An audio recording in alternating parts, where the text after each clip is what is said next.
고린도전서 1장 1절에서 17절 말씀. 어둡던 포로 기환 시대, 에스라와 말라기를 지나서 500년을 점프합니다. 발칸 반도의 끄트머리에 위치한 펠레폰네소스 반도, 지금은 그리스이며 당시는 아가야 지방으로 불렸던 이곳의 수도가 바로 고린도입니다. 지금은 아테네가 수도이자 그리스 최대의 도시이지만 당시에는 고린도가 아테네 인구의 20배나 되는 최대 무역항이었다고 해요. 주전 196년 로마에게 함락되어 항전하다가 폐허가 되었던 고린도는 카이사르에 의해서 재건되었고요. 바울이 방문했을 당시에는 로마 제국의 4대 도시 중 하나였다고 합니다. 사실 신약에는 사복음서와 사도행전이 바울의 서신서보다 앞에 등장하지만 가장 먼저 쓰여진 마가복음의 저작 시기 역시 주후 60년 정도이고 요한복음은 90년에서 100년 사이에 쓰여진 것에 비해서 바울의 서신서들이 먼저 쓰여졌는데요. 이 고린도 교회에 보내는 편지 역시 바울의 3차 전도 여행 당시 에베소에 3년을 머무르며 두란노 서원에서 말씀을 전파하던 그 시기 약 55년 정도에 쓰여진 것으로 보입니다. 고린도 교회는 바울의 2차 전도 여행 때 갈라디아 지방을 지나서 마게도냐의 빌립보, 데살로니카, 베레아, 그리고 아테네를 거쳐서 도착한 곳으로 바울은 고린도에 1년 반이나 머물면서 교회를 세우는데요. 그 내용은 사도행전 18장에 기록되어 있습니다. 이방인 누가가 쓴 사도행전은 사도들의 이야기와 바울의 전도 여행에 대해서 쓰여져 있는데요. 3인칭으로 서술되기도 했지만 어느 순간에는 1인칭 복수, 우리라는 표현을 쓴 것으로 보아 바울의 전도 여행에 누가도 같이 동행했음을 보여주는 책입니다. 그래서 사도행전을 쭉 읽어보면 바울의 전도 여행의 이야기가 되게 자세히 나와 있거든요. 그래서 바울의 2차 전도 여행을 쭉 한번 보려면 사도행전 16장부터 18장까지 한번 보시면 좋습니다. 1절부터 3절까지 말씀입니다. 하나님의 뜻을 따라 그리스도 예수의 사도로 부르심을 받은 바울과 형제 소스데네는 고린도에 있는 하나님의 교회, 곧 그리스도 예수 안에서 거룩하여지고 성도라 부르심을 입은 자들과 또 각처에서 우리의 주, 곧 그들과 우리의 주 되신 예수 그리스도의 이름을 부르는 모든 자들에게 하나님 우리 아버지와 주 예수 그리스도로부터 은혜와 평강이 있기를 원하노라. 오늘 본문 제일 앞에는 그리스도 예수의 사도로 부르심을 받은 바울과 형제 소스데네라고 나오는데요. 사도행전 18장에 등장하는 유대교 회당장이었던 소스데네는 바울을 총독에게 고발한 화난 민중에 의해 매를 맞습니다. 어떻게 회심했는지 성경에는 그 뒤의 이야기는 나와 있지 않지만요. 지금은 형제로 표현되고 있습니다.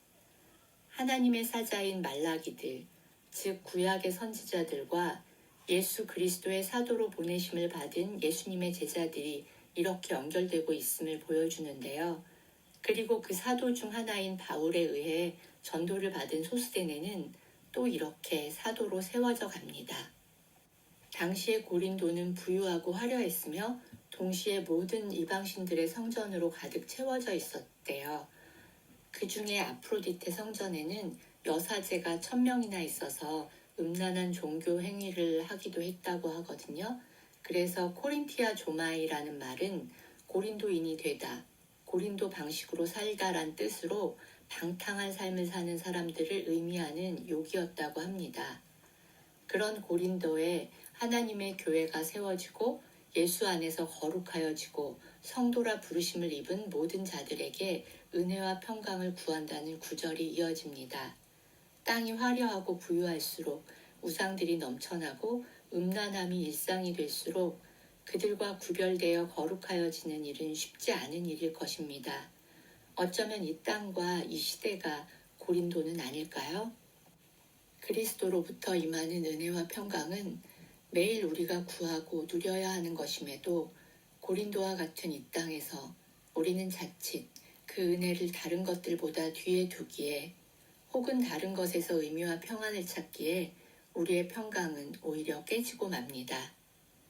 그리스도 예수 안에서 너희에게 주신 하나님의 은혜로 말미암아 내가 너희를 위하여 항상 하나님께 감사하노니 이는 너희가 그 안에서 모든 일 곧 모든 언변과 모든 지식의 풍족함으로 그리스도의 증거가 너희 중에 견고하게 되어 너희가 모든 은사에 부족함이 없이 우리 주 예수 그리스도의 나타나심을 기다림이라.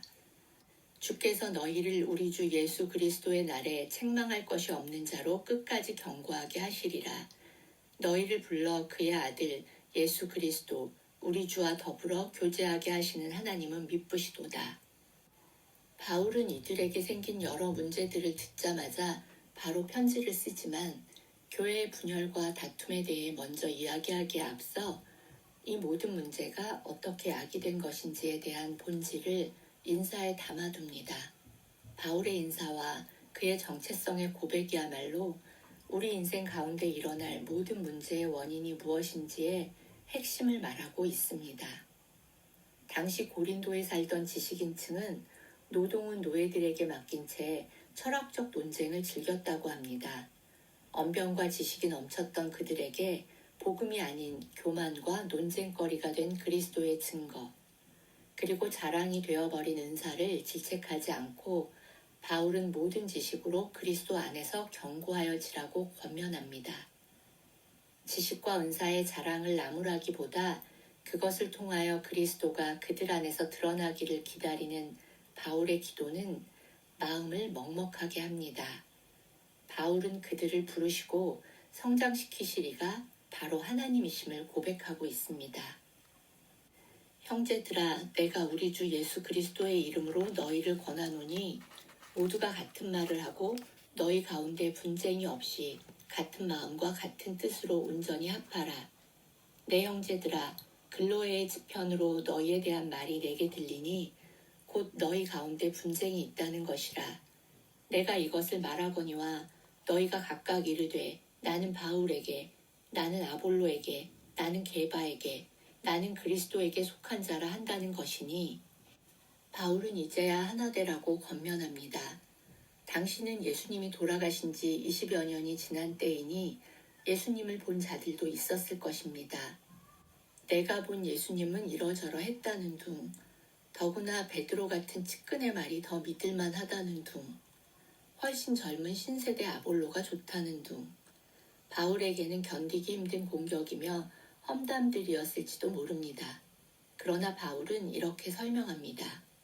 그리스도께서 어찌 나뉘었느냐? 바울이 너희를 위하여 십자가에 못 박혔으며 바울의 이름으로 너희가 세례를 받았느냐? 나는 그리스도와 가요 외에는 너희 중 아무에게도 내가 세례를 베풀지 아니한 것을 감사하노니 이는 아무도 나의 이름으로 세례를 받았다 말하지 못하게 함이라. 내가 또한 스데바나 집사람에게 세례를 베풀었고 그 외에는 다른 누구에게 세례를 베풀었는지 알지 못하노라. 그리스도께서 나를 보내심은 세례를 베풀게 하려 하심이 아니요 오직 복음을 전하게 하려 하심이로되 말의 지혜로 하지 아니함은 그리스도의 십자가가 헛되지 않게 하려 함이니라. 아멘. 우리 모두는 그리스도와 그분의 십자가를 주목해야 합니다. 그것에 대해 바울은 누구에게 세례를 받았느냐는 문제를 꺼내 그들이 드러내는 친분의 의미를 성찰케 합니다. 우리는 교회 안에서 무엇에 관심이 있나요? 나는 누구와 친하며 누구와 함께 하나요? 때로는 악한 이들만큼이나 선한 것들 안에서도 교만과 편가르기가 성행합니다.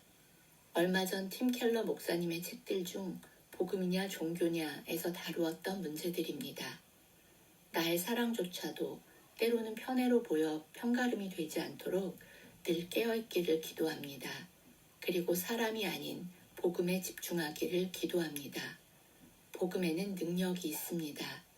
그리고 내가 진심으로 경험한 그 능력은 다른 이들에게도 능력이 됩니다.